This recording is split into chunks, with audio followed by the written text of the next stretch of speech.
Ela é atriz, ela é licenciada em Sociologia e também pós-graduada em Sociologia da Arte. Ela é esposa e mãe, mas acima de todas essas nomenclaturas, ela é a filha amada do Deus Altíssimo. Eu apresento a vocês Elisandra. Olá, seja muito bem-vinda a mais um episódio desse podcast que é nosso, o podcast Café com Fé, que traz a proposta de elevar e aquecer a sua fé, porque você sabe que o café e a fé jamais podem se esfriar. Então, coa aí a sua xícara de café e vem comigo ouvir a história desta mulher que tem um testemunho de vida maravilhoso que vai aquecer a tua fé. O meu papel é te ajudar nessa jornada de aquecer a tua fé. E o teu é de coar a tua xícara de café e nos ouvir. Então, vem conosco. Seja muito bem-vinda, minha irmã Elisandra, Elis. Que Deus conduza as nossas palavras aqui nesse episódio. Essa bancada é sua. É uma honra te receber no Café com Fé. Eu que agradeço o convite. A princípio, confesso que até comentei com você, fiquei receosa de falar, de expor algumas coisas que são mais íntimas, mas eu creio que eu estou aqui porque Deus, o Senhor, me chamou aqui. Tenho certeza que Ele me chamou porque eu precisei reviver algumas coisas, eu precisei revisar algumas coisas, a minha história, e estar aqui, eu creio que vai ser ainda mais libertador. Já foi libertador. Vários momentos da minha vida já foram libertadores, mas mais um passinho. Amém. Amém. Que honra, que lindo isso. E eu quero que você me conte essa história de você ser atriz, onde começou isso, começa a contar a sua trajetória daí, você começa de onde você quiser. Enquanto você pensa e de onde você vai começar, eu vou já começar coando uma xícara de café para você. Eu sempre falo nos episódios que amigas coam café para as amigas, né? Então, café com fé, a gente tem que começar fazendo o quê, Elis? Café, Tomando um um café. café, né? Então, a água já tá aqui bem quentinha e eu vou coar um café para Elis. E enquanto eu coo um café bem forte, bem delicioso para ela, eu já vou presenteá-la com a caneca do Café com Fé. Abra. É o Oh, devocional Café com Fé, que é lindo, que você pode escanear o QR Code em menos de 10 que segundos. linda! Você é redirecionada a Muito, um devocional diário. muito obrigada, muito obrigada. Maravilhosa, linda. Vou Linda, deixar né? aqui, ó. Pode deixar, pode deixar. Ela é linda. E além de tudo, ela te leva para um devocional diário que não tem como esquecer, né? Tá lá Sim, quando o café não tem como esquecer. sim, sim. E você que está nos assistindo, você pode clicar aqui nesse QR Code que você vai ser direcionado à loja online da Caneca Café com Fé, que vai fazer bastante diferença no seu dia a dia. Então, Elis, já vamos brindar um coffee. O cheirinho tá maravilhoso. Uhum. Que Deus nos conduza. Amém, amém. Aquele golão amargo que é para já acordar, Nossa, aquecer maravilhoso. a fé. Vamos lá. Então, ser atriz, este processo, ele começou muito por acaso. Eu morava muito próxima a um que antes era um centro, chamava Centro Cultural. Hum, E aí eu tive contato com o Centro Cultural Raul Seixas, que fica na região do Tatuapé, aqui em São Paulo. E ali eu comecei a fazer alguns cursos. Um dos primeiros cursos que eu fiz chamava Expressão em Movimento. hum. A gente trabalhava muito corpo, e tanto que a professora que dava aula na época, ela pedia pra gente ir com uma saia, e uma saia rodada. E a gente brincava com os movimentos com essa saia, Hum, e ali eu fui me apaixonando, né? hum. Daquele já passei para outro, já fui para outro, e aí nasceu a paixão pelo teatro. É, E a paixão por ser atriz. Passou a ser a minha vontade, meu sonho, meu uhum. desejo, ser atriz. E ser atriz profissional. Sim, e usou isso dentro da comunidade de igreja e tudo mais. Sim, quando eu fui para a igreja, nessa época eu ainda não tinha ido para a igreja, não era convertida, mas quando eu passei a frequentar a igreja, passei a ir na igreja, eu usei toda a técnica, tudo Uhum, o que eu sabia, e eu sim, transformei para a nossa realidade, para aquela realidade. sim. Então, tudo que eu pude absorver, tudo que eu tinha de conhecimento, eu levei para o grupo ao qual eu participava. É, que é a parte lúdica, né, de você falar do evangelho usando as artes e tudo Sim, mais. e as técnicas, né, que era a Sim. principal. E eu achei muito interessante, estava te perguntando nos bastidores, queria que você falasse, antes de você entrar na sua história propriamente dita, da questão da formação em sociologia e pós-graduada em sociologia da arte, quando você fala do o seu TCC. Fala rapidamente disso, que eu acho que o público vai achar muito lindo, muito interessante. Então, a minha formação em sociologia, ela veio tardia, porque quando eu terminei o ensino médio, eu não tive condição de já ingressar na faculdade. Mas eu tinha muito orgulho da minha história e a sociologia, naquele momento, estava me chamando a atenção, porque parecia que eu precisava descobrir algo, descobrir a minha origem, descobrir de onde eu tinha vindo. E Uhum, a sociologia me ajudou nesse papel. Por quê? Através dos estudos, eu fui conhecendo também a minha história, fui resgatando a minha história. Então, com uhum. 40 anos, é que eu iniciei a faculdade de sociologia, Ai, que tá? legal, E aí, Elis. quando eu tomo contato, quando eu tomo ciência de como tudo era estruturado, da minha história, olhando a minha família, olhando a minha mãe, uma mulher parda, né? Que veio da Paraíba, Hum, meus avós pernambucanos, a minha mãe paraibana, então eu descubro a minha origem hum, também, né? E quando eu decidi fazer a pós-graduação em Sociologia da Arte, aí eu fui mais a fundo neste universo, porque eu descobri que os livros de arte, eles são embranquecidos. Se você for olhar, autores, escritores, toda a cultura, ela é permeada por artistas brancos, né? uhum, E quando a gente vê, por exemplo, até Machado de Assis, que a gente pode citar aqui como uhum. escritor negro, ainda assim na história ele era embranquecido, né? Então aí eu vejo, eu tomo ciência de onde eu vim, das minhas origens e Uhum. deste embranquecimento da cultura.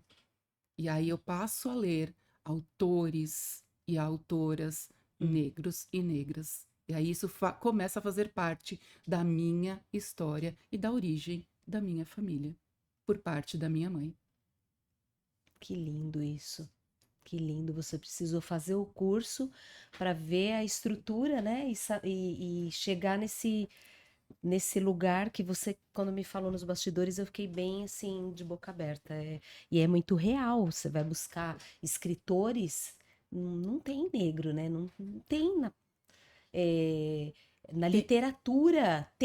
tem maravilhosos, Tem, mas mas que são esquecidos, não sim, são enaltecidos. E você usou qual termo? Branqueamento? embranquecimento Embranquecimento da, da da cultura cultura, negra. sim. Você não vai ver histórias de origem, de matriz africana, você não, é difícil Uhum, isso quando as escolas ainda, às vezes, tentam levar para os alunos, que isso agora é lei, sim. ainda assim existe muita resistência por conta das religiões, e entrando Uhum, em algumas questões, em algumas searas aí. Mas o meu propósito com o TCC em Sociologia da Arte era exatamente isso, mostrar que realmente sim, existe esse embranquecimento, que sim, a cultura negra ela foi deixada em segundo plano, e isso é estrutural, e isso é uhum, proposital, a gente uhum, sabe que é por conta do embranquecimento da sociedade uhum, brasileira depois do fim da escravidão. uhum. É, e aí, resgatando isso, resgatei a minha história e Que a minha lindo, origem. que lindo. E não é mimimi, né? Não é, Elis, não é não mimimi, é. é estrutural, E eu vou como te você contar diz. uma história, Ah, fugindo um pouco da sociologia, em que a minha mãe, ela é parda, né? Poderia dizer uma mulher preta também. Hum. E ela estava no posto de saúde comigo, no colo, amamentando, e perguntaram se era filha dela. A minha mãe já viveu isso.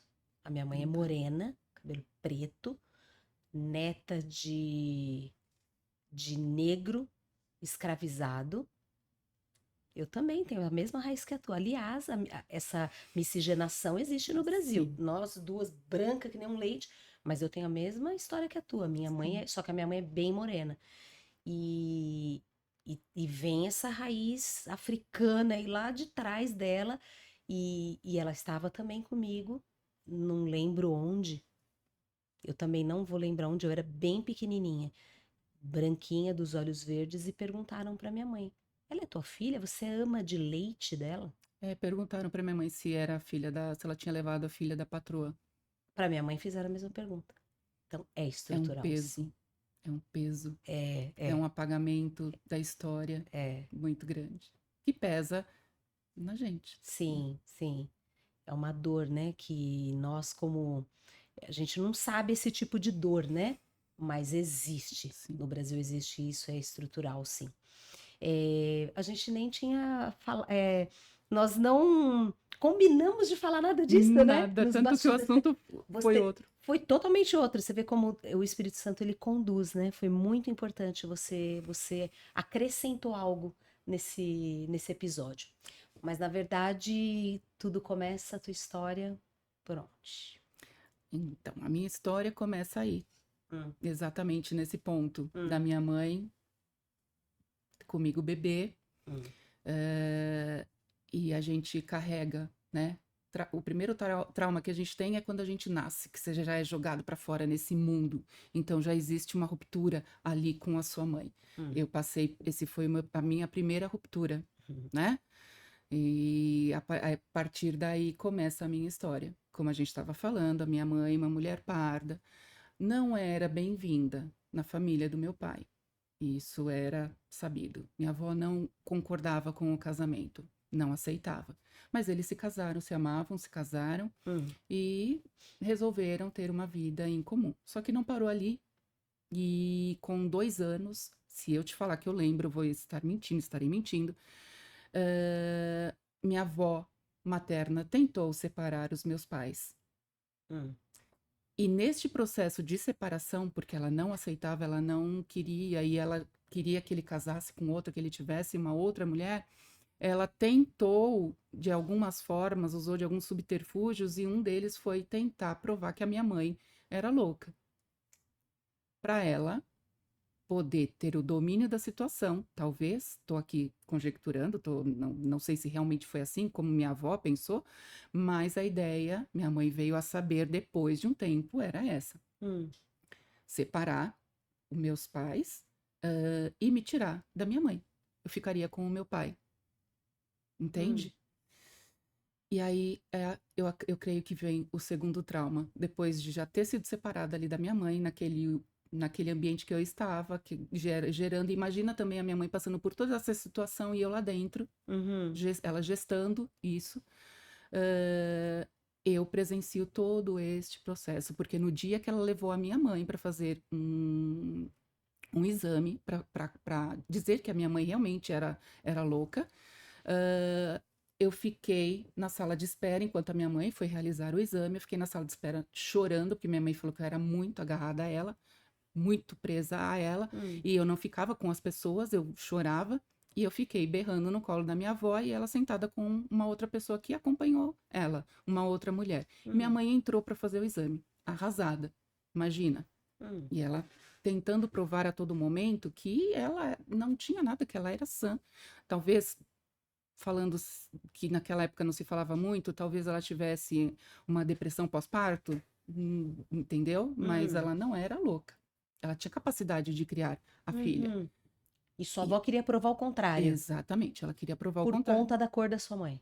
Sim, porque minha Gente. mãe era humilde, veio de uma família muito humilde. Minha mãe saiu lá da Paraíba com 3 anos de idade, né? E com 9 anos foi trabalhar numa casa de família. Então, assim, já tinha uma história que talvez a família do meu pai não aceitasse. Sim. entende? Ela é uma mulher humilde, uma mulher pobre, como que casaria com um homem branco? Enfim, o que que eu presencio aí? Todo este processo. Vou lembrar? Jamais. Não Hum. lembro. Não tenho como te falar que eu lembro disso. Mas estava Mas eu lá. estava lá. Eu presenciei tudo isso. Hum. E fica no subconsciente. Sim. Porque até os psicólogos até falam que até os 2, 3 anos a criança ainda está muito apegada ali à mãe e ela está absorvendo tudo aquilo ao redor, todo aquele ambiente. Sim. Imagina, eu uma ruptura com a minha mãe novamente. Sim. O exame não deu nada, óbvio, porque minha mãe não tinha nada, Hum. e o casamento seguiu. Hum. Só que isso, em algum lugar lá no meu inconsciente, ficou guardado. Essa sentença de que aquele casamento não daria certo, aquela sentença de que haveria uma separação. Hum. Isso ficou lá guardadinho em alguma caixinha. Hum. Que eu não acessei por anos. Cresci, tive uma vida, né, praticamente normal. Só que as minhas dores, e foi dos motivos de eu estar aqui hoje, meu Sim. processo com as dores, ele vem exatamente desse período. Foi a primeira vez que eu senti uma dor muito grande, porque meus ouvidos inflamaram, infeccionaram, e ninguém sabia o que que era. E minha mãe disse que eu berrava, meu pai andava de gatinho pela casa para tentar fazer eu me acalmar, eu dormia, eu não dormia. E aquela dor só aumentando, me levaram numa clínica particular. Não tinham nem condição, mas conseguiram me levar numa clínica particular, onde fizeram um procedimento para começar a desinflamar meus ouvidos. E minha mãe disse que eu berrava tanto que ela saiu da clínica, foi para o outro lado da rua e ela ouvia eu gritando. E ela chorava do outro lado da rua, ouvindo eu berrar. Esse foi o meu primeiro processo de dor. Exatamente neste período onde minha mãe vinha passando por toda essa situação. E sozinha, porque ela morava muito longe da família. A família morava numa outra região que eles não tinham muito encontros, não estavam sempre juntos. Então minha mãe passou por muita coisa sozinha, comigo nos braços. E aí essa dor. Melhorei, Uhum. passou, essa dor melhorou. E aí continuou a vida. A vida seguiu. Só que ela nunca segue, né, linear. Ela nunca é certinha. Ah, Sim. agora tá tudo bem, vamos. Não. Esse processo que a minha avó ainda não aceitava, o relacionamento perdurou e foi continuando aos 7 anos de idade. 7 não, desculpa. Aos 6 anos de idade, mais ou menos. Próximo do Natal, minha mãe trabalhou muito para conseguir comprar uma TV a cores. E aí, quando ela comprou essa TV a cores, ela falou que eu assistia muito de perto, eu ficava muito próxima à TV. E comecei a sentir dor de cabeça. E ela, na hora, ela ligou uma coisa a outra. Ela falou, ela está com dor de cabeça, porque antes era TV preto e branco, que hoje nem existe, ninguém nem sabe mais, as crianças hoje em dia nem sabem o que é uma TV preto e branco, trocou da TV preto e branco para uma TV a cores, como falava na época, deu a dor de cabeça. Aí não, desligou a TV, tirou eu da frente da TV e a dor de cabeça persistiu. Persistiu, a ponto de minha mãe não aguentar mais me ver naquela situação, me levou para o hospital. E aí eu acho que nesse momento a gente tem o primeiro contato com Deus, com o que Deus faria na nossa vida. Porque enquanto meu pai entrou com os médicos, porque eu estava chorando, minha mãe não tinha condição de me acompanhar, ela ficou ali na recepção e viu que tinha uma espécie de uma capela. E ela entrou nessa capela sozinha, ela não era, né, não tinha se batizado ainda, não havia se convertido. Ela entra nessa capela e reza e ora. Senhor, cura minha filha. Eu não sei o que ela tem. E foi pedindo. E dali um tempo, meu pai volta e fala, olha, ela acalmou. Aí minha mãe falou, Deus ouviu minhas preces, né? Minhas orações. E aí eu melhorei, voltei para casa. E a única coisa que eu lembro é que eu cheguei nesse hospital, não lembro como. E no momento seguinte de eu estar em casa, acolhida pelo meu pai, pela minha mãe, ele abriu um presentinho que era pro meu primo que ele ia dar de Natal. Pro meu primo, ele abriu esse presentinho com todo cuidado para depois colocar de novo.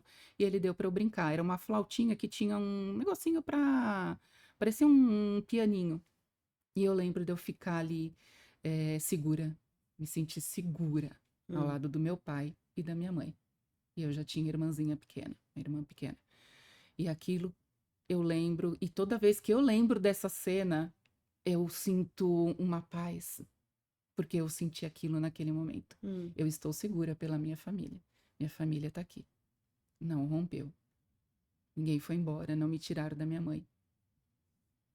Entende? Então você teve essa crise aos 2 Mais ou menos 2, 3 e anos. depois aos 6. Aos 6 anos. E nessa crise dos 6 anos você teve essa sensação, essa crise de dor intensa, né? E aí a história da flautinha e tudo mais, e de se sentir seguro, ou seja, hoje você, uma mulher adulta, você entende, né? Através, porque Deus entrou na sua vida, terapia, tudo mais, você curou tudo isso, assim, você tratou na sua mente tudo isso. Mas você voltando lá para trás, você criança, você entende que era esse medo que você tinha. Exatamente. O medo a todo momento de se romper a família. Exatamente. E o seu pai não se posicionava, Elis? Não, meu pai nunca foi uma pessoa de se posicionar. Sua Até mãe hoje. enfrentou isso sozinha. Sim. E aí depois ela foi aprendendo na marra, né, a se posicionar e até hoje ela se posiciona. Da maneira dela, como ela aprendeu, ela enfrentou tudo isso. E depois dessa crise dos 6 anos, você teve outras. Então, depois da crise dos 6 anos, a vida ficou normal, foi seguindo o fluxo. Com 17 anos, tive uma crise de dor na coluna. Mas essa crise também, assim como as outras duas, acalmou, foi tranquila, passou. Casei, ou melhor, em 94 conheço meu marido. E no mesmo ano, em 94, nós vamos para a igreja. Nós nos convertemos e nos batizamos. Em 94, juntos. Porque meu cunhado, ele era cristão, ele já tinha a igreja, frequentava a igreja.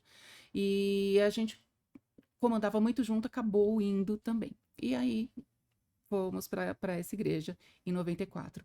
Nos envolvemos com tudo aquilo, com lideranças e com cargos, e, né? Ajudamos a igreja em todos os períodos que ela passou, né? E aí, em 2001, nos casamos. E em 2001, depois de 4 meses de casada, eu tive uma dor insana na perna direita, esquerda, melhor dizendo, na perna esquerda.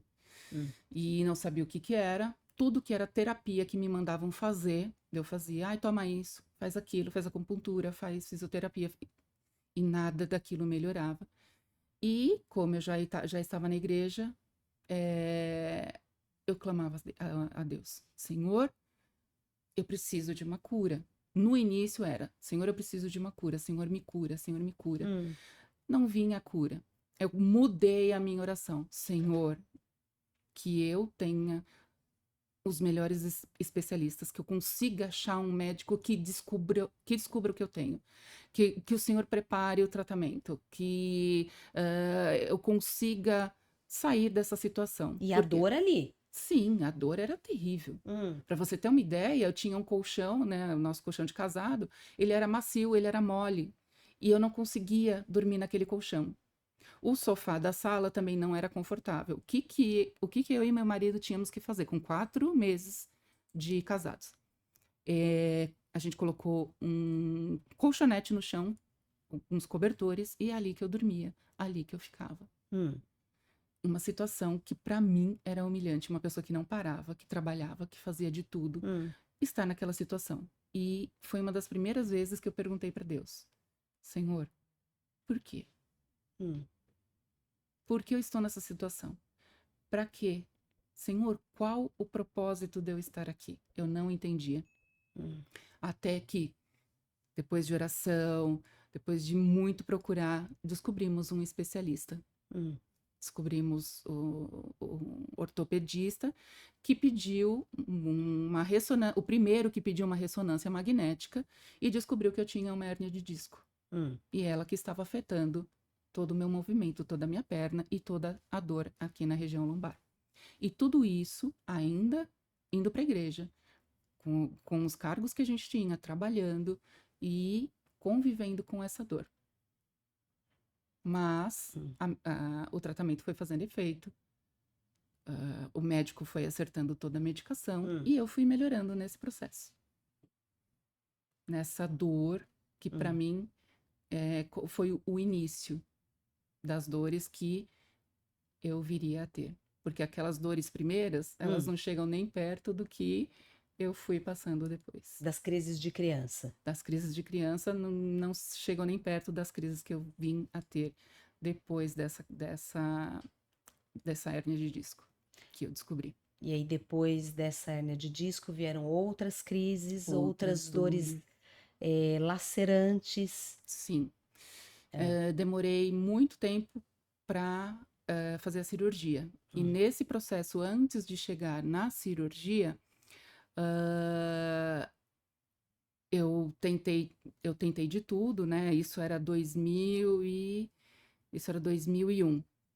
Em 2004, eu, com tudo aquilo que eu estava vivendo, todo esse drama, esse processo de dores, mas tudo aquilo que a gente ainda fazia na igreja era muito pesado, né? Meus finais de semana eram, assim, eles eram tomados de atividades intensas e de cuidado, de preparo.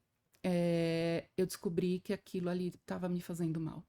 E neste momento eu estava fazendo alguns cursos, tinha retomado os cursos de teatro, estava me envolvendo com o teatro novamente. E ali eu falei, bom, não aguento mais, não está dando, eu preciso descansar, eu preciso de um tempo para mim.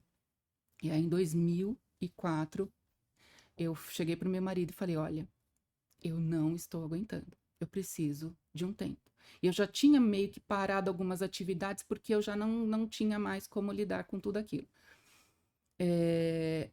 A primeira coisa que eu fiz foi chegar para ele e falar, eu quero sair, eu vou sair. Você não precisa sair. Você tem o seu trabalho, você não precisa me acompanhar. Eu vou sair. Você pode continuar. A gente conversou, a gente, assim, eu fui muito transparente e ele também. Ele virou para mim e falou, não. Eu também vou. Porque eu também tô cansado. Eu também tô saturado. Eu preciso também de um tempo. E aí marcamos a reunião com a liderança. E nessa reunião, em que eu iria entregar o meu cargo, em que eu iria parar, né, entregar tudo aquilo que eu tinha feito, chegamos na reunião e eu começo a falar, e a reunião estava direcionada a mim, com a liderança. E eu expliquei, falei, porque eu estava em paz, sabe, Cris? Eu estava bem, eu só queria um tempo para mim. E eu acho que isso é normal. Chega uma época que a gente às vezes quer dar um tempo em algumas coisas. E falei tudo aquilo que eu tinha para falar. E aí, quando terminou, e estava tudo bem na reunião, tudo bem. Quando terminou de falar do meu processo, meu marido falou: olha, então, eu também estou saindo. E tudo que ele tinha em casa de documento, naquela época a gente gravava em CD, tudo, em disquete e tal. Tudo que ele tinha em casa, ele levou na reunião. E ele falou: olha, também estou saindo.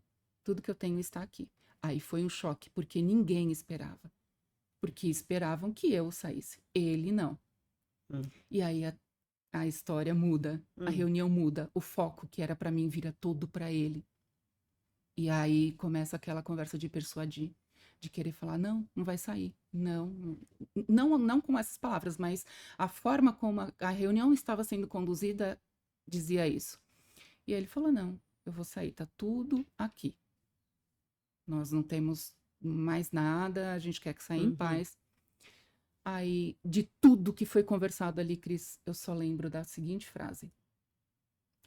Vocês vão ficar passeando pelas igrejas, de igreja em igreja. E pode ser que daqui a um tempo vocês nem estejam mais juntos. E aí, essa sementinha caiu num terreno, sabe a plantação, quando fica naquela época em que está descansando a terra, todo aquele processo lá com a minha mãe, com a minha família, estava ali descansando, não precisava Sim. mexer. Mas essa palavra, daqui um tempo, pode ser que vocês não estejam juntos, caiu nesse solo. Foi um gatilho. Exatamente. Hum. Foi um gatilho. Neste momento, eu ainda não tinha percebido, não tinha ciência disso. Chegamos no carro, depois dessa reunião, a gente deu uma relaxada. Falei, o que foi isso? O que foi aquilo? Pra quê? Mas a gente seguiu. Continuamos. Realmente não passeamos, mas passamos por algumas igrejas, porque a gente queria encontrar um lugar que fosse acolhedor, que tivesse mais a nossa cara. Mas a gente não estava pingando de igreja em igreja, Entendi. a gente estava num processo de se encontrar. Sim. E assim, isso foi em 2004. Em 2005 vem a primeira bomba. Não tinha sido ali em 2001 aquela dor. Veio em 2006 a bomba. Tava sentindo dor na coluna, dor. Tive um pouco de febre. E aí, chegou no fim do dia, meu marido estava trabalhando, minha mãe falou, vamos levar ela na clínica, quem sabe, né, o médico me dá para ela alguma medicação, enfim. Fomos no ortopedista. Ele muito sério, muito direto. Ele olhou, examinou, falou, não é ortopédico. O que você tem não é ortopédico. Neurológico. Não tinha a ver com a coluna. Seria melhor vocês procurarem um pronto-socorro agora. Aí minha mãe falou, mas agora já era noite, já estava tarde. Não seria melhor ela ir para casa, descansar e amanhã ela vai com o marido dela no pronto-socorro? Ele virou para ela e falou assim, pode ser que amanhã ela nem esteja aqui. A gente tomou um choque que na hora ela falou, tá bom, saímos dali, fomos direto para o hospital. Meu pai me levou para o hospital.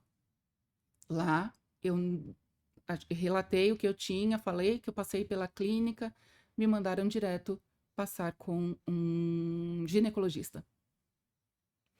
E aí, meu marido nisso, ele chegou, fiz o primeiro exame com o médico, ele me examinou, ele falou, vou precisar pedir alguns exames complementares, para a gente ver o que está acontecendo aí.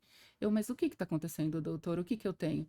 Não, eu ainda não sei, a gente precisa fazer os exames para ver o que de fato você tem. Fiz os exames, e o engraçado é que eu já fui direto para a cadeira de rodas, eu não saí andando.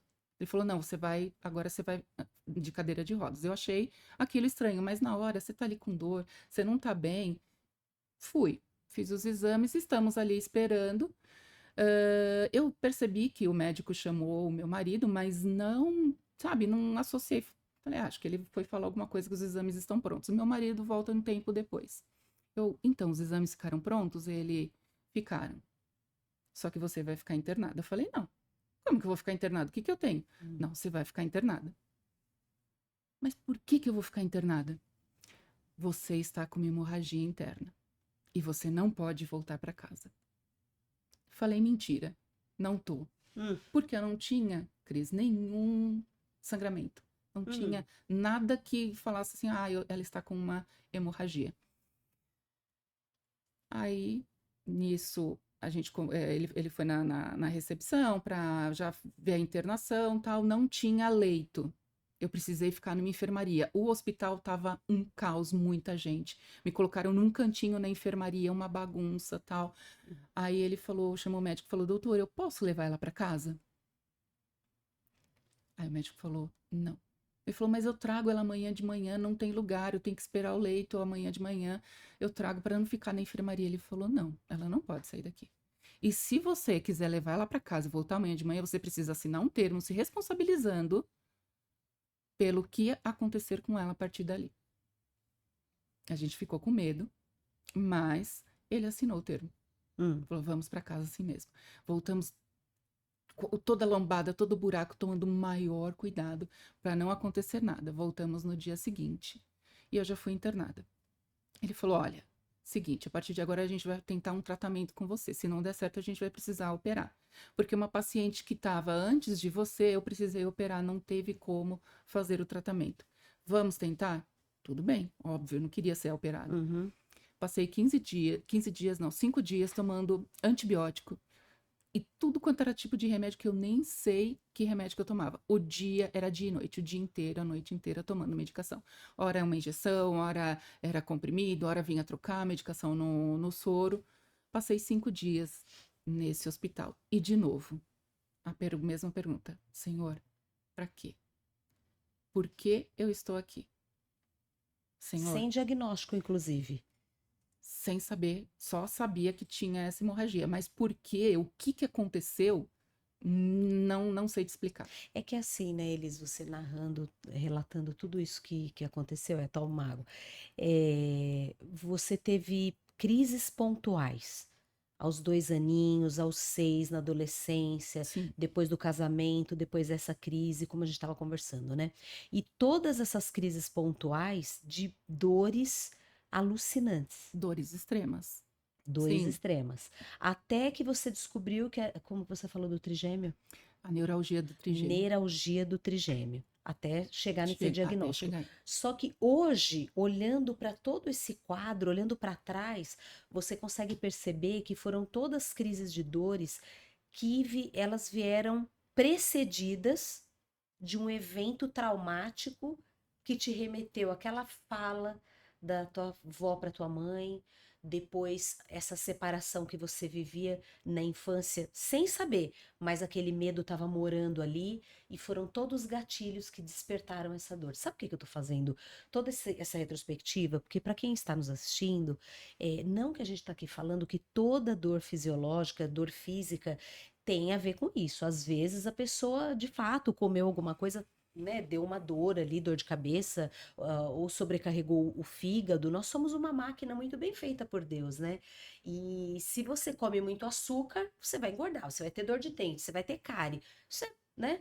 O que você se alimenta, o que você faz, se você dorme bem ou não, te dá dor de cabeça, isso é o nosso físico reagindo. Mas aqui nós estamos falando de dores da alma Sim, que explodem no físico, que você precisou passar décadas para entender, não é, Elis? exatamente. Enquanto eu estava passando, jamais eu iria imaginar que tinha um fundo emocional. Porque, como mexia com a emoção, ele acabava somatizando no corpo. Era o corpo que Exatamente. respondia. Toda a carga, todo o peso, todo o trauma. Ele, no meu caso, Uhum. eu creio que ele somatizou no meu corpo. Sim. E aí vinham as crises, vinham as dores. Hoje, passado todo esse tempo, você está em tratamento, em remissão, curada, terapizada. Como que você Então, conceitua hoje você? hoje, com a neuralgia do trigêmeo, Hum, eu estou num processo de cura, de tratamento, sim, né? Então, no início foram testes, toma essa medicação, eu fui parar no pronto-socorro de alergia, eu estava com o por corpo conta de todo medicamento. empipocado pela medicação, Sim, que era a única que tirava dor. é. A medicação que mais funcionou, que tirava dor, eu tive alergia, tive que trocar a medicação. E aí comecei a tomar uma medicação mais fraca, que não resolvia o problema. E eu já estava cansada de as pessoas falarem também, ai, faz isso, ai, faz Sim, aquilo. sim, Cansa. De tantos é. processos que eu passei, foi o que eu Aham. mais ouvi na vida. Faz isso, faz aquilo. E você já conversou isso com a sua mãe? Sobre O primeiro episódio. esse primeiro episódio, a gente já conversou algumas vezes a É. respeito disso. E até uma das vezes que a gente conversou, ela falou: olha, a raiz do problema pode estar aí. Uhum. Ela também ela já entendeu. Ela falou: "Eu já entendi isso já faz um tempo, mas é que eu nunca quis te falar, mas eu creio que a raiz esteja aí". Assim, E como que você, uma pergunta que me ocorre assim, né, no meio de todo esse processo de dores no físico, dores na alma, né? Na verdade, dores da alma que é, é, reverberam para o seu corpo físico e que te trava, né? e trava. Sim. Como que você vê todo esse processo aí de dores, como que você vê Deus no meio de tudo isso? Deus nunca me abandonou, né? Isso eu tenho ciência, ele nunca me abandonou. E nos momentos em que eu mais precisei, que eu mais orei, podia ser que ele não me cura, e que eu pedia a cura, ai, Senhor, Hum, me cura, a cura não vinha na hora, uhum, mas ele sempre preparou os melhores especialistas, os melhores médicos, quem tinha realmente condição de me ajudar. Porque tem milagre que assim, acontece como o do sim, cego, é, que Jesus fala que agora você enxergue. Mas teve uhum, aquele outro que ele foi fazer aquele barrinho lá, sim, e ele cuspiu. cuspiu. Então, eu creio que o meu processo é esse, sabe? Dele tá lá fazendo o barrinho, a areinha, a massinha lá, e colocando nos olhos do Sim, cego, para que ele voltasse a enxergar. Então, eu uhum. creio que o meu processo era esse. Era um processo com os médicos, a medicação, e tudo aquilo que eu estava passando Você já perdoou sua avó, já, a paterna? Que a já. raiz tá tudo ali, né, Elis? A raiz tá todo nesse dia, nesse episódio, querendo provar que tua mãe é louca, porque a sua mãe é parda, negra, e que ela não queria que casasse com o filho branco dela. Você já teve esse processo de perdoar sua avó? Já. Em 2024, finalzinho de 2024 para 2025, eu descobri um livro pesquisando na internet que eu adoro ler. Tenho Hum, muitos livros. E eu gosto muito também de ler livros sobre psicologia, sim. porque eu queria entender o meu processo. Eu descobri um livro que se chama Não Começou com Você. E nesse livro, ele é um psiquiatra, ele Uau. fala do processo dele, que ele teve que passar Hum, com o pai dele, hum, e as maneiras, as formas como ele conseguiu fazer isso. E aí ele tem praticamente uma metodologia, não uma metodologia, mas ele te dá dicas, ele vai te direcionando a buscar isso no seu passado. Que às vezes não começa nem com o seu pai, pai. nem com o seu avô, começa antes esse processo. Ah, E eu fiz todo, né, passo a passo, e conforme ele, no livro, ele ia dando as dicas, eu ia voltando lá, eu ia entregando de volta tudo aquilo que tinha sido para mim e uhum, perdoando. Só que assim, ele passa o processo de uma forma, só que eu converti para minha. Então eu uhum. parava, eu orava e eu entregava, falava, Senhor, isso não é meu, isso Isso, não me pertence. E foi a perfeito. partir daí, deste conhecimento, que eu voltei lá no passado, que eu fiz as pazes com aquela criança ferida, aquela Uhum. criança traumatizada, Que ouviu que não era para ouvir. exatamente, que passou Né? pelo que não era para passar, como uma Sim. criança de 2, 3 anos passa por isso. Não, Uhum. Vão não tirar tem. minha mãe de mim, Eu não né? tinha essa ciência, Sim, sim. mas no inconsciente ficou todo esse Perfeito, é isso processo. aí. A Freud diz, né, que a infância é um terreno que se pisa na vida adulta. E é, E é, não é? e eu É. pisei. É. E eu pisei. E aí, com esse livro, eu consegui realmente, sabe, voltar e perdoar. É Mas, porque as dores não tratadas, né, Elisa, ela vem vindo, ela vem vindo. Você tem que entender. E terapia é uma beleza, é ótimo, é muito bom. Mas também, se você só fizer terapia e não entender o perdão que é de Deus, sim, você não cura, sim, né? Já sentou mulheres aqui que eu, inclusive, falei para você, de outros episódios que durante 20, 30 anos também dores dilacerantes e paralisia, paralisia física e paralisia de vida, paralisia emocional. E quando foi sentar para entender o que era, era uma frase que o pai falou quando ela tinha 6 anos. uhum, Então, assim, para você que está nos ouvindo, que está nos assistindo e ouvindo esse relato de vida da Elis, que ela tem a neuralgia do trigêmeo, que é uma dor, né, que ela sente dores assim, eh, dilacerantes. dilacerantes. E foi buscar o porquê dessas dores, né? A medicina, ela dá um diagnóstico, Mas às vezes o diagnóstico, de repente você está ouvindo esse episódio e está falando, nossa, mas eu tenho dor aqui, tenho dor ali. Inclusive a fibromialgia, ela tem sido muito estudada, Uhum. porque são dores emocionais também, né? O corpo, ele fala, né? E Jesus, a Bíblia diz ali em Isaías 53 que ele seria um homem de dores, né?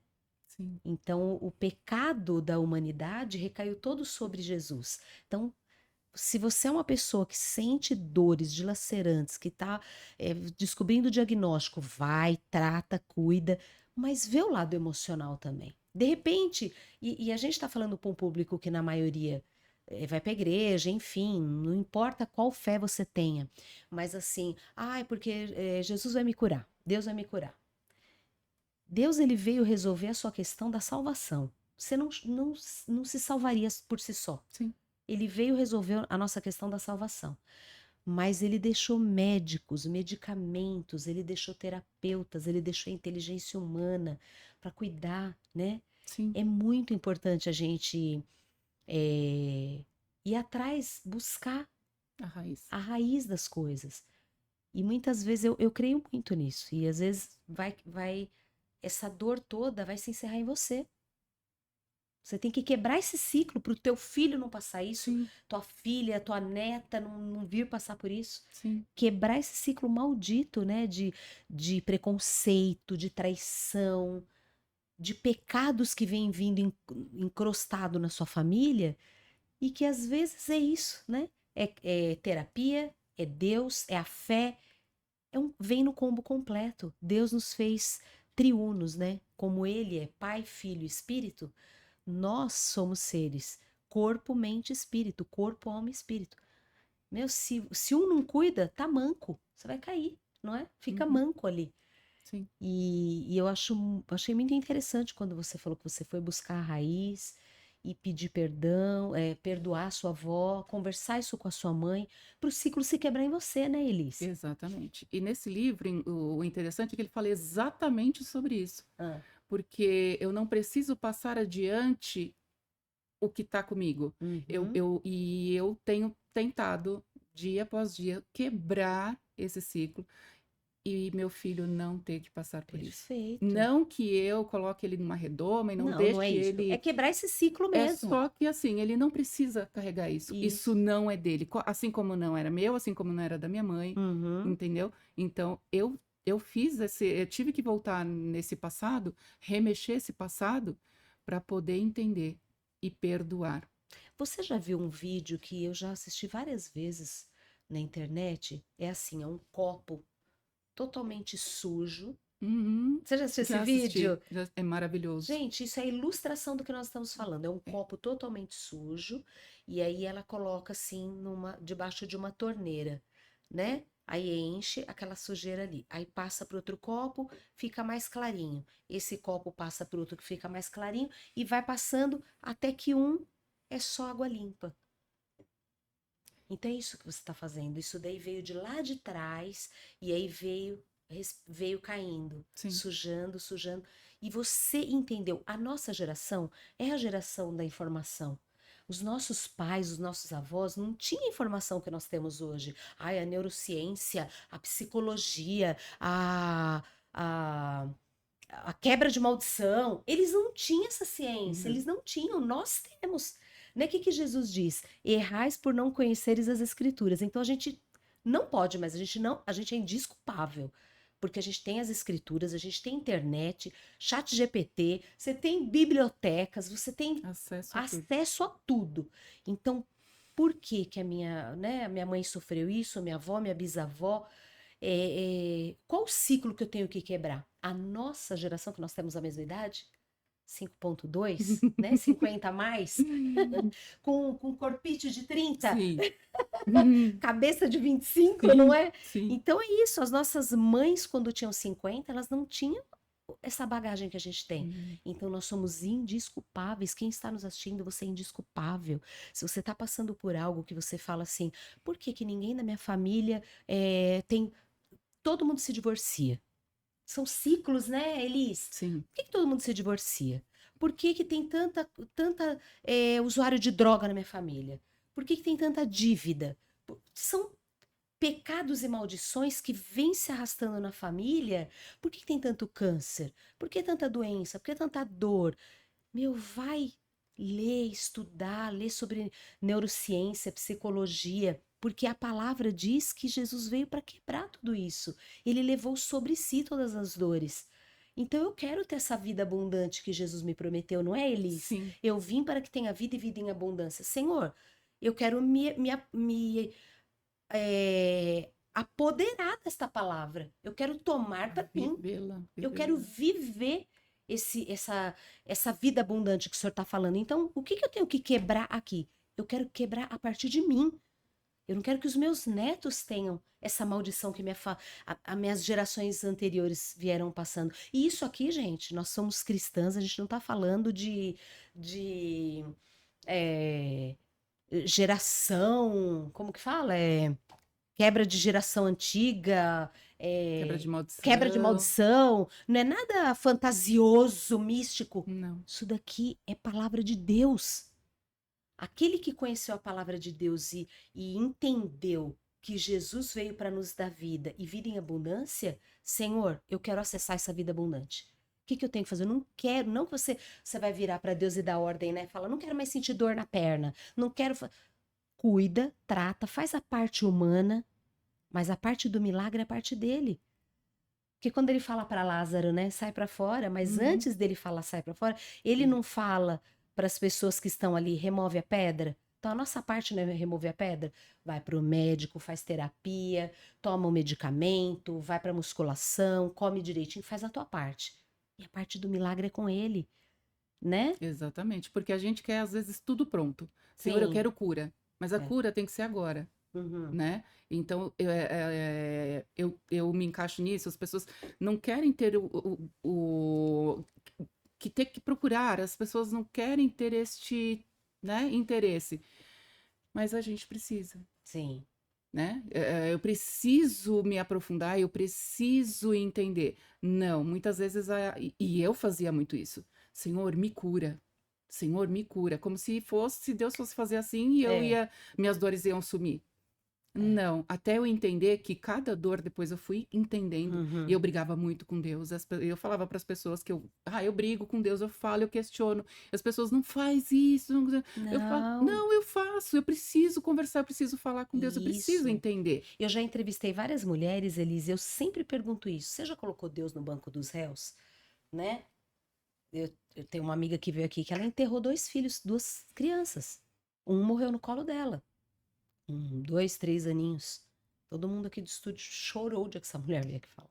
Enterrar dois filhos, cara, é muito duro. Difícil. A minha sobrinha, que foi uma das primeiras que eu entrevistei, em 6 meses morreu o pai, a mãe e o bebezinho dela. Não, primeiro morreu o bebê dela.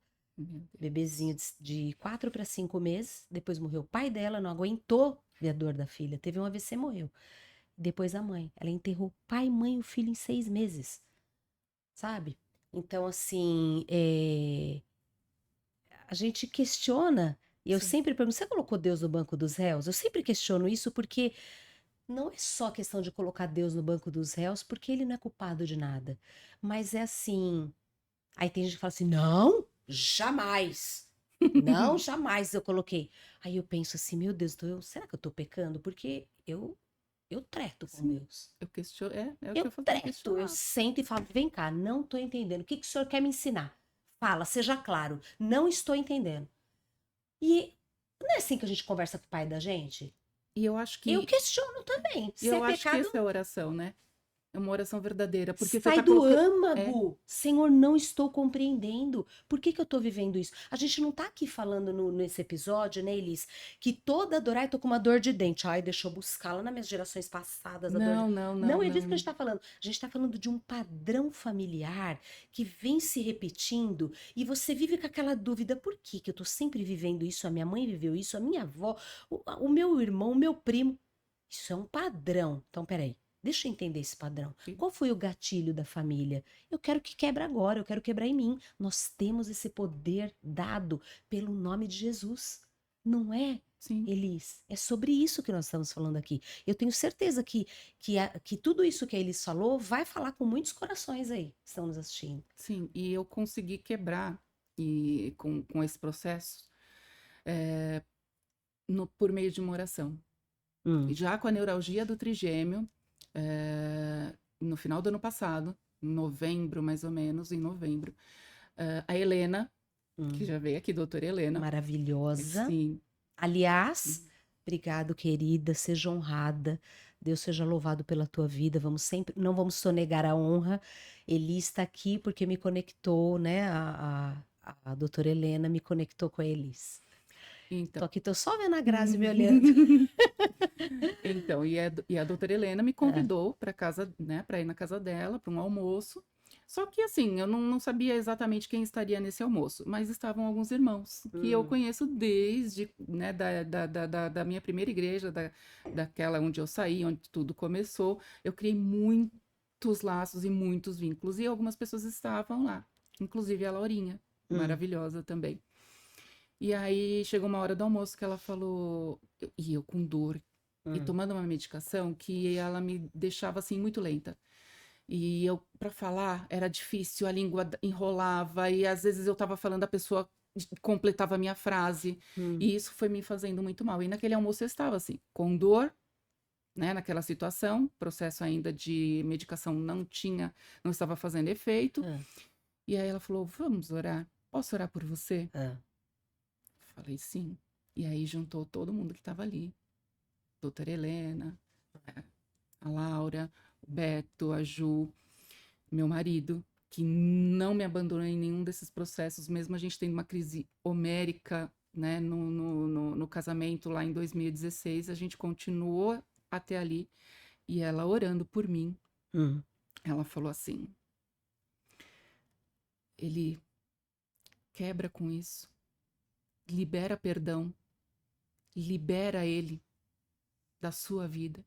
E eu, quando estava lendo aquele livro, eu liberei perdão para ele. Hum. Mas, Cris, eu não entreguei, eu não me livrei daquela bagagem, aquele peso ainda estava comigo.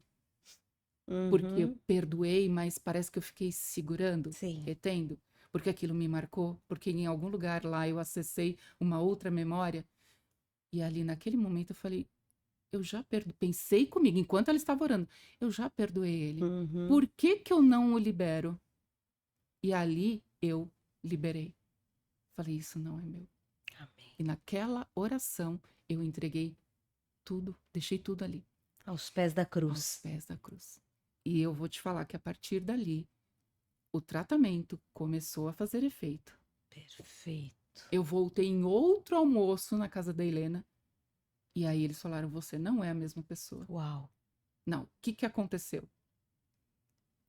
A própria Laurinha, Elis, o que aconteceu? Você é outra mulher. Olha Amém. o que Deus fez na sua vida. Porque eu resolvi ali Uhum. não só perdoar, entregar, mas quebrar com aquele ciclo. Eu, eu, eu quero pegar esse gancho seu, porque assim, todos os episódios eu sempre falo da questão de não sonegar honra às pessoas, né? Já não sonegamos aqui, falamos da doutora Helena. Mas eu também vou fazer uma chamada para quem está nos assistindo, que é assim. Você que está nos assistindo, use a sua boca para abençoar. Porque olha só, quando ela foi conversar, você me permite eu fazer esse gancho? Quando ela foi entregar ali o ministério na igreja, e a gente fala de ambiente cristão, sim, porque eu já fui muito abençoada na igreja, mas eu também já fui muito frustrada na igreja, né? É um ambiente de seres humanos comuns, né? De gente, é um hospital, né? Um hospital, igreja. É doente cuidando de doente. Mas você que está nos assistindo, em nome de Jesus Cristo, use a sua boca para abençoar as pessoas. A Bíblia diz que nós temos o menor músculo do corpo, que é a língua. E esse menor músculo do corpo está lá em Provérbios, esse versículo. É o menor músculo do corpo e ele pode te levar para o céu ou para o inferno. Então, olha só que palavra maldita que foi lançada sobre Elis. Ai, vocês vão ficar rodando de igreja em igreja e de repente vocês nem junto vão estar. Da onde essa irmã tirou essa frase? Foi um irmão. Um irmão. Da onde esse irmão tirou essa frase? E que autoridade, quem deu esse poder a ele de lançar essa palavra? Sabe? Já não tá fácil pra ninguém. A vida ela já não é leve. A vida já não é leve. E aí você, antes de abrir a sua boca, pensa o que você vai falar. Se você vai frustrar a pessoa, se você vai magoar, machucar, amaldiçoar. Como que uma pessoa que fala que anda com Cristo e lançar uma palavra assim, vai lá, vocês vão rodar de igreja em igreja, de repente nem junto vocês vão estar. E eu vou te falar, meu irmão, você que falou isso, está assistindo esse episódio, espero que esteja. Ó, a aliança de um casamento, ela não tem emenda. E sabe o que eu li um dia desses? Que nem o divórcio quebra essa aliança. Aleluia. Nem o divórcio quebra uma aliança. Então, meu irmão, se refaça. Vai se acertar com o teu Criador dessa palavra maldita que você lançou sobre a Elis, mas que já foi quebrado, ressignificado, Sim, perdoado, sim, tá leve. sim. Minha irmã, todas as dores desse medo de quando você era pequenininha no colo da tua mãe, que tentaram provar que tua mãe é louca, que eles não iam estar junto, teu pai e tua mãe, isso foi quebrado. Sim. Jesus quebrou isso na cruz do Calvário. Você entendeu já isso hoje, né? Entendi. Por isso que você tá aqui contando a tua história. Que eu não ia te convidar em vão. Isso é uma bênção. Com cura da nevralgia do trigêmeo ou sem cura, que eu creio que você tá no processo da cura. Sim, estou. O milagre é você. Você sabe disso, né? O milagre é você. Eu não sabia, você me falou. Você é um milagre, cara. O milagre é você. E eu creio que Amém. Deus vai te curar, porque Ele é Jeová Shalom. Amém. Ele é o Deus da cura. Sim. Aliás, Jeová Rafá. Ele é o Deus da cura. cura. É, que delícia. Eu ficaria mais um monte de tempo aqui, mas o tempo, ele urge. Se eu não podia encerrar esse episódio pedindo para vocês, olhando para aquela câmera, você encontrando aquela Elisandrinha pequenininha de 2 aninhos no colo da mamãe, tentando provar que ela é louca. Aquela câmera é você aos 2 anos. O que você falaria para essa pequena menina? É difícil às vezes voltar, mas voltando, o que eu diria para ela é: não desista. Nem a dor e nem a palavra te define. Só tenha paciência. Continue no processo, crendo que um dia você vai chegar à vitória. Um dia você vai quebrar com tudo isso.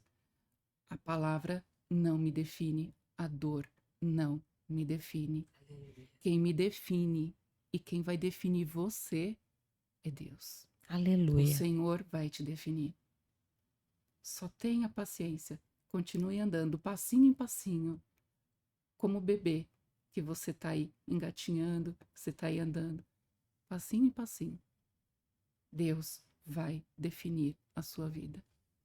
Amém. É isso que eu teria para dizer para ela. Aleluia. Tá tudo ressignificado. Amém.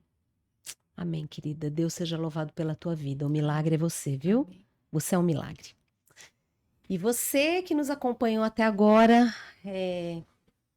eu não posso encerrar esse episódio sem te falar, né? Que todas nós passamos por caos. Ela precisou viver muitos anos, né, a Elis, para entender e ressignificar palavras de maldição que lançaram sobre ela. E eu quero te falar, meu irmão, minha irmã, você que está acompanhando esse episódio, junta aí todo o teu caos e traz à memória tudo aquilo que te traz esperança, que foi o que Jeremias fez lá em Lamentações 3:21, quando ele diz: devo trazer à memória tudo aquilo que me traz esperança. A esperança é saber que você tem um Deus que é perfeito, que é único, que é soberano, que é Rafá, que é o Deus que cura, que é o Jeová Shalom, que é o Deus da paz. E é esse Deus que está te esperando de braços abertos. Não se paralise na sua dor. Não se paralise nas maldições que lançaram sobre a sua vida. Não paralise no deserto. O deserto é lugar de passagem, Não é lugar de você armar tenda. Vaza do deserto. O deserto não te cabe. Sai da tua dor, ressignifica tudo isso. Deus está te esperando você tomar essas decisões. Muitas dores, muitas das suas. Muito do ruim que você está vivendo, muitas vezes é falta de você voltar uns passos atrás, ressignificar. O que é ressignificar? É voltar e dar um novo significado. É o que eles fez, é o que eu tenho feito na minha vida e eu te convido a fazer isso também. Traz à tua memória tudo o que te traz esperança. Eu tenho certeza que esse episódio elevou o seu nível de fé. E se isso aconteceu, você já sabe o que você tem que fazer. Faça comentários nesse episódio, curte, compartilha com seus grupos de WhatsApp, para que o YouTube entenda que esse canal é um canal de relevância e que ele avance. Não por mim, mas para que a palavra de Deus vá mais e mais longe. Muito obrigada por me acompanhar até aqui. Nos vemos no próximo episódio.